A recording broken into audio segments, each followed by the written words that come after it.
Assalamualaikum warahmatullahi wabarakatuh. Saya Nadasya Zahra dari kelas 7C, absen 22. Dan saya Jihan Salsabila Gunara dari kelas 7C sebagai editor. Sekarang saya akan mengkisahkan seorang tokoh muslimah atau sahabiah yang bernama Rumaitsa Ummu Sulaim binti Milhan bin Khuwailid bin Zalik bin Malik. Yuk kita mulai. Rumaitsa Ummu Sulaim binti Milhan bin Khalid bin Zaid bin Malik adalah seorang wanita keturunan bangsawan dari kabilah Ansar, suku Khazraj. Beliau adalah satu dari wanita salihah yang memiliki kedudukan istimewa di mata Rasulullah. Beliau memiliki sifat keibuan dan wajah yang manis menawan. Selain itu, ia juga berotak cerdas, penuh kehati-hatian dalam bersikap, dewasa, dan berakhlak mulia. Sehingga dengan sifat-sifatnya yang istimewa itulah pamannya yang bernama Malik bin Nadar melirik dan mempersuntingnya. Sifat-sifat mulia beliaulah yang menurun kepada anaknya, yaitu Anas bin Malik, pembantu setia Rasulullah SAW dan salah seorang sahabat dekat beliau. Ya, beliau merupakan ibu dari Anas bin Malik, satu dari 7 sahabat Rasulullah SAW yang paling banyak meriwayatkan hadis. Sebelum menikah dengan Abu Talhah, suaminya ialah Malik bin Nadar, yaitu ayah dari Anas bin Malik. Ketika dakwah Islam terdengar oleh Ummu Sulaim, segeralah ia dan kaumnya menyatakan keislamannya. Ummu Sulaim kemudian menawarkan Islam kepada suaminya yang ketika itu masih musyrik. Namun di luar dugaan, Malik justru marah kepadanya dan meninggalkannya.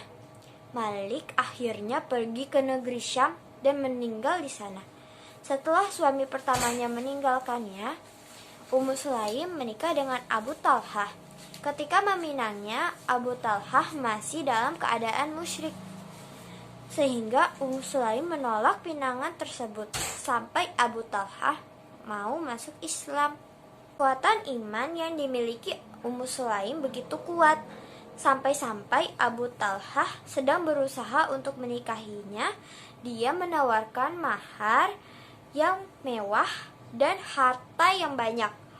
Sekali lagi, Ummu Sulaim tidak goyah, sekalipun beliau tidak tergoda dengan kenikmatan dunia yang ditawarkan oleh Abu Talhah. Setelah mendapatkan penolakan, dan Ummu Sulaim mengatakan bahwa jika memang dia akan beragama Islam, maka datangilah Rasulullah. Akhirnya Abu Talhah bergegas menjumpai Rasulullah SAW, yang mana saat itu tengah duduk bersama para sahabatnya. Melihat kedatangan Abu Talhah, Rasulullah SAW berseru, "Abu Talhah telah datang kepada kalian," dan cahaya Islam tampak pada kedua bola matanya. Ketulusan hati Ummu Sulaim benar-benar terasa mengharukan relung-relung hati Abu Talhah. Ummu Sulaim hanya akan mau dinikahi dengan keislamannya, tanpa sedikit pun tergiur oleh kenikmatan yang dia janjikan. Wanita mana lagi yang lebih pantas menjadi istri dan ibu asuh anak-anaknya selain Ummu Sulaim? Hingga tanpa terasa di hadapan Rasulullah SAW,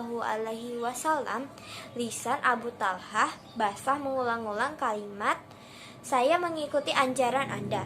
Wahai Rasulullah, saya bersaksi bahwa tidak ada ilah yang berhak diibadahi kecuali Allah, dan saya bersaksi bahwa Muhammad adalah utusannya." Menurut Az-Zahabi, Ummu Sulaim meriwayatkan 14 hadis dari Rasulullah SAW. Satu di antaranya muttafaq alaih. Satu hadis khusus diriwayatkan oleh Al-Bukhari dan 2 hadis oleh Muslim. Ummu Sulaim wafat pada masa kekhalifahan Utsman bin Affan.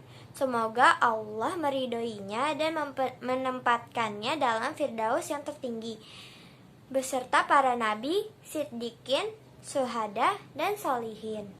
Banyak sekali hikmah yang dapat kita ambil dari cerita Ummu Sulaim, seperti kepintarannya, ketaatannya, keberaniannya, serta bagaimana beliau dapat mempertahankan keyakinan walaupun ditawarkan kemewahan dunia. Sebagai muslimah masa kini, maka sifat-sifat beliau ini dapat menjadi pegangan dalam hidup.